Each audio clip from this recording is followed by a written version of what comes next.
I spent 3 years comparing myself to friends who seemed more settled than me. Same age, same starting point, but they had picked a lane early, and I hadn't.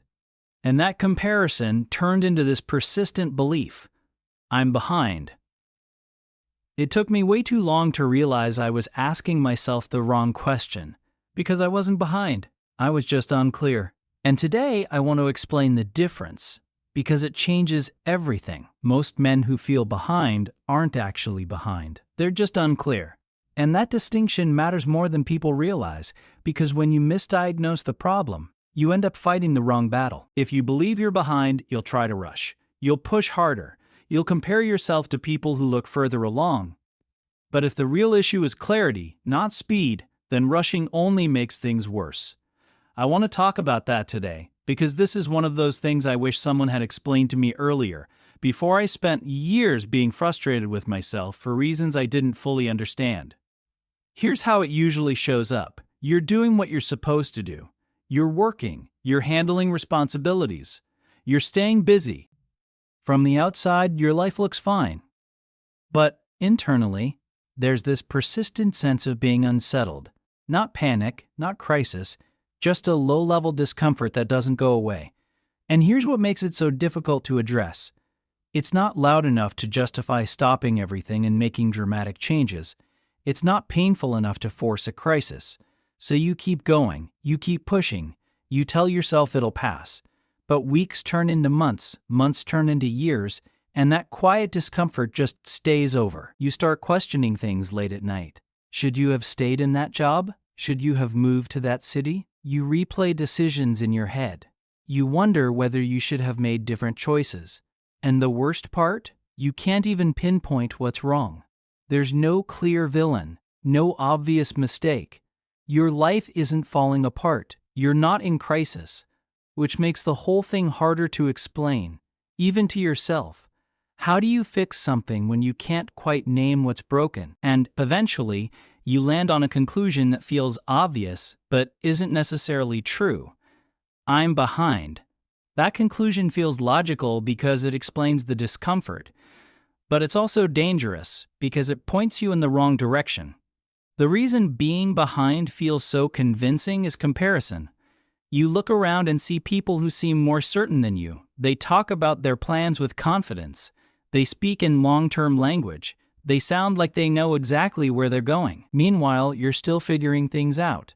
And instead of recognizing that as a normal part of growth, you turn it into a judgment about your worth or capability. And I get it. I made that same assumption for years. I remember comparing myself to friends who had picked a lane early, same age as me, same starting point, but they sounded settled, and I didn't. That comparison stuck with me longer than it should have. I'd see them post about promotions, engagements, house purchases, and I'd feel this weird mix of happiness for them and frustration with myself. Not jealousy exactly, just this nagging sense that I should have figured things out by now, that there was some memo I missed. Some decision point I walked past without noticing. What I didn't understand at the time was this. Certainty is not the same thing as clarity. They locked in a path before they had enough information to know if it was right. And now they're just committed. Some of them are genuinely happy with that choice. But many of them are quietly wondering the same things you are. They're just further down a road they're not sure they should be on. The difference is they can't admit it without feeling like they wasted years, so they double down, they perform certainty, and from the outside it looks like confidence. And many people who are quiet, reflective, or questioning are actually closer to meaningful clarity than they realize. One of the biggest traps men fall into is confusing motion with progress. You stay busy, you stay productive, you fill your time, and at first that feels good. But over time, something shifts. Busyness stops feeling energizing and starts feeling draining. Why? Because motion without direction eventually feels pointless. When you don't know what you're building toward, effort doesn't feel rewarding. It feels endless. Not because you're doing something wrong, but because effort needs direction to feel meaningful. Think about it like this. If you're walking somewhere specific, even if it's far, you can handle the distance because you know where you're going. But if you're just walking with no destination, every step starts to feel heavier. The effort is the same, but the experience is completely different. That's what happens when you're working hard without clarity. You're expending energy, but it's not accumulating toward anything. It's just dissipating. This confusion tends to show up strongly in your late 20s and early 30s for a reason. Up until that point, life gives you structure automatically. School tells you where to be. Grades tell you how you're doing. Semesters tell you whether you're progressing. Then one day, all of that disappears. There are no obvious checkpoints anymore. No one tells you whether you're on track. No one hands you the next step. You're suddenly responsible for choosing direction. And most people were never taught how to do that calmly. And it's not just that the structure disappears, it's that the questions change entirely. In school, the question was, am I doing well? Now the question is, what am I even trying to do? That's a much harder question. And most people don't realize how hard it is until they're already a few years in. So instead, they default to what feels safe. They stay busy. They stay employed. They stay distracted. And busyness becomes a way to avoid the bigger question. If you feel behind, it does not mean you failed. Most of the time, it means you've reached a stage where drifting no longer works. Drifting is comfortable early on. It requires very little decision-making. It lets momentum carry you, but eventually, drifting stops being neutral and starts becoming costly. Not loudly, not dramatically, quietly. Time passes. Habits solidify, paths narrow, and that's when discomfort shows up, not as a crisis, but as restlessness. You start noticing patterns you don't like. Maybe you're defaulting to the same distractions. Maybe you're avoiding certain conversations. Maybe you feel like you're watching your own life from a distance instead of actively living it. And the longer you drift, the harder it becomes to change course. Not because it's impossible, but because inertia builds.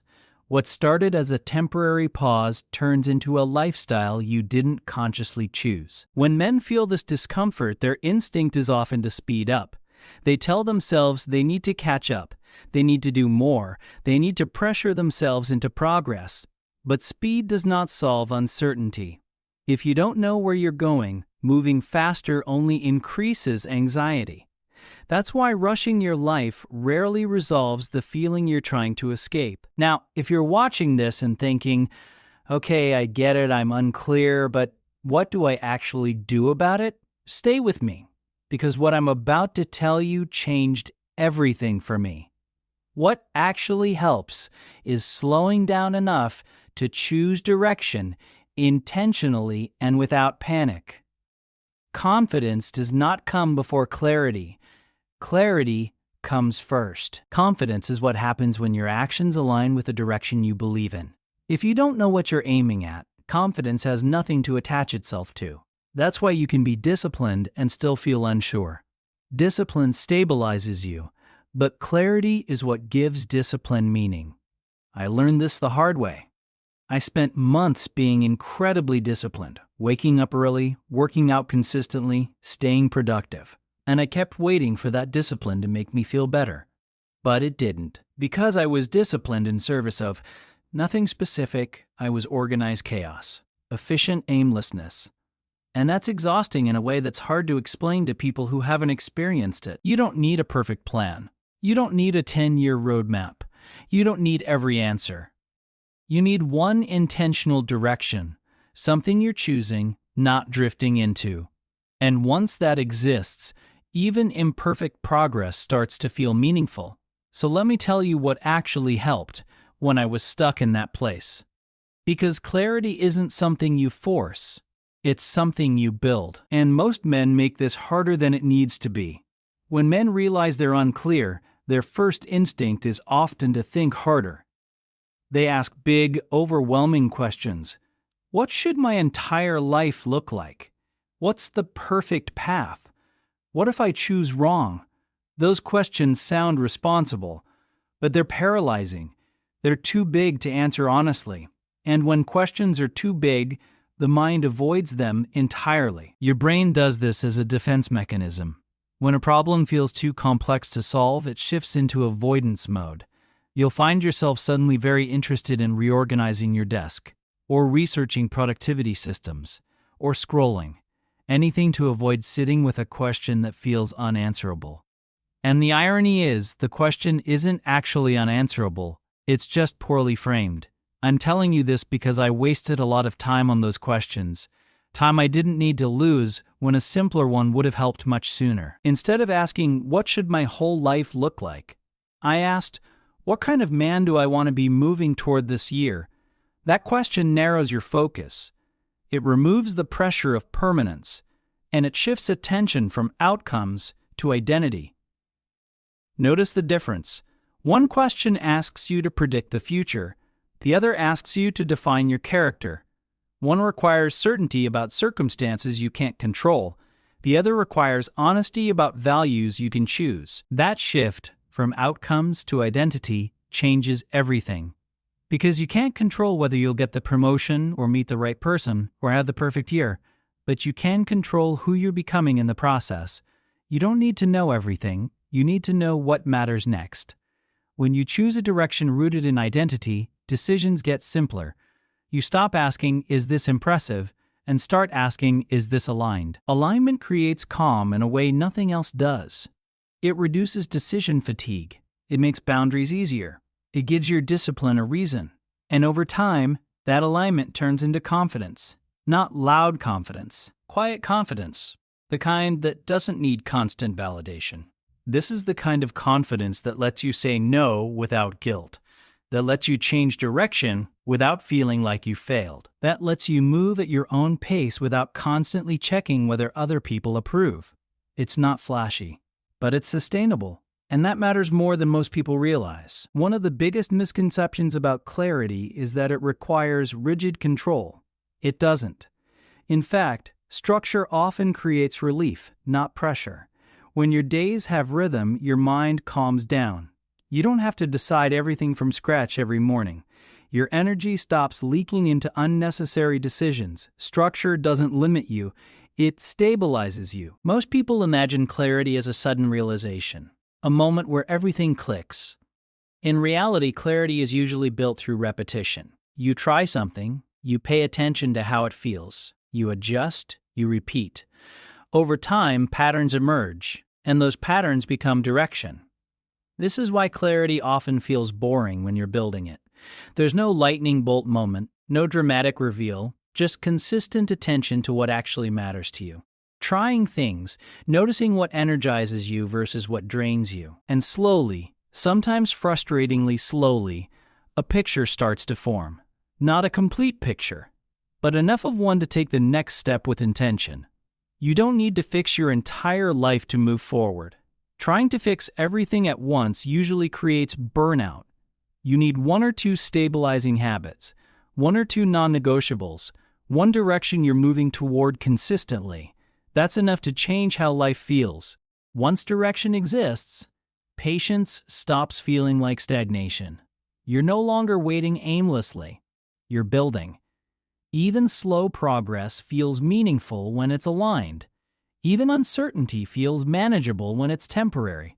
That's the difference clarity makes. You're not late, you're not broken, and you didn't miss your chance. You're just at the point where drifting no longer works. And that's not a problem, that's an invitation. One I wish I'd accepted sooner. But I'm glad you're hearing it now. If you found this helpful, subscribe to the channel. I make videos like this every week, practical ideas for building a life with more clarity and intention. I'm doing a free weekly newsletter if you want to sign up. Links in the description if you want it. And I'm curious, what's one question you've been asking yourself lately that feels too big to answer? Drop it in the comments. I read all of them, and sometimes the best clarity comes from just saying it out loud.